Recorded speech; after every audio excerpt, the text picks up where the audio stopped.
बढ़ते हैं अपने एग्जाम्पल नंबर 3 के ऊपर। पर इससे पहले अगर आपने अभी तक हमारे रियल नंबर्स वाला इंट्रोडक्शन वीडियो नहीं देखा है तो लिंक डिस्क्रिप्शन में अभी जाकर देखें। क्वेश्चन नंबर 3 क्या बोलता है यहाँ पे कि find the HCF of 96 and 404 by prime factorisation method, hence find their LCM. मतलब कि यहाँ पे दो नंबर्स दिए गए हैं, दो नंबर कौन से, 96 एंड 404। इन दोनों का हमको क्या निकालना है, एचसीएफ निकालना है। और जब हम एचसीएफ निकाल ले तो हमको एलसीएम भी निकालना है।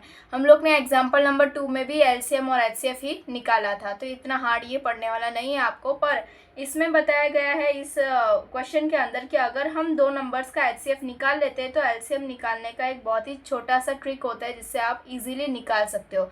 तो वही हम इस वीडियो में सीखने वाले हैं। अब 96 और 404 का सबसे पहले क्या निकालना है, एचसीएफ निकालना होगा कि दोनों ही नंबर्स का हम लोग को फैक्टर्स निकालना होगा। एक में लिखा 404 और दूसरे में 96। अब आपको डिविजिबिलिटी रूल तो पता ही होगा कि लास्ट में अगर 0 हो, 2 हो, 4 हो या 6 हो तो वो 2 से डिविजिबल होता है। मतलब कि 96 2 के टेबल में आएगा। कितने टाइम्स आएगा, तो ये 48 टाइम्स आएगा। फिर 2 के टेबल में 48, 2 के टेबल में 4 2 जा आता है और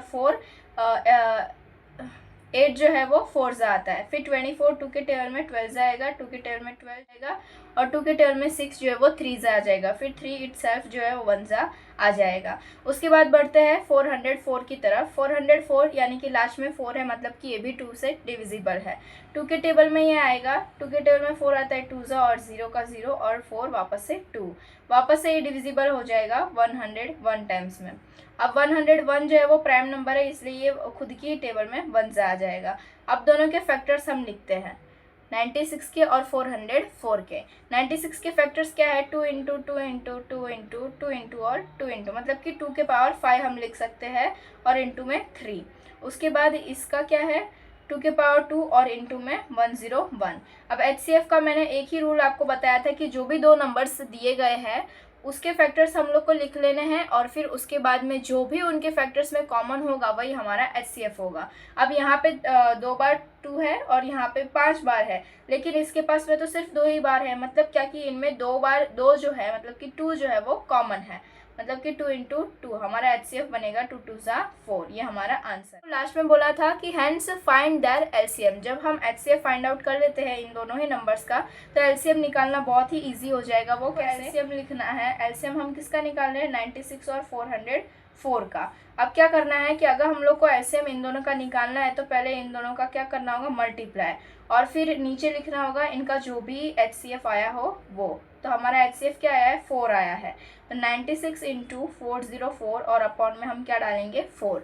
अब सबसे इजी मेथड ये होगा कि आप 4 को जो है 96 से कट कर ले, या फिर आप ऐसा भी कर सकते हैं इन दोनों को मल्टीप्लाई करके फिर 4 से आप डिवाइड कर सकते हैं। पर मुझे ज़्यादा इजी मेथड यहाँ पे इसको कट करना लगता है। ये 1 जा कट होगा 4 की टेबल से।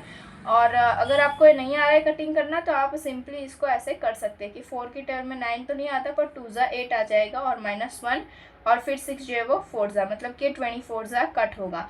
फिर क्या करना है, सिंपली आपको 404 इंटू क्या हो जाएगा 24 और आपका एलसीएम जो है वो निकल कर आ रहा होगा। 4 0 जा 0 होता है पर 1 ऊपर कैरी है। 4 4 जा 16, 0, 4 2 जा 8, 2 0 जा 0 और 4 2 जा 8। अब इसको प्लस कर लेते हैं हम। 6 + 0 6, 8 + 1 9 और ये 6 और ये 9, मतलब कि हमारा आंसर क्या हुआ, 969। इस क्वेश्चन से हम लोग ने एक इजी मेथड सीखा कि अगर हमारे पास एचसीएफ हो तो एलसीएम निकालना बहुत ही इजी हो जाता है। कैसे, सबसे पहले ऊपर क्या करना होता है, मल्टीप्लाई, और फिर अपॉन में जो भी एचसीएफ आता है उससे डिवाइड कर देना होता है। आई होप आपको ये क्वेश्चन बहुत अच्छी तरीके से समझ आया होगा।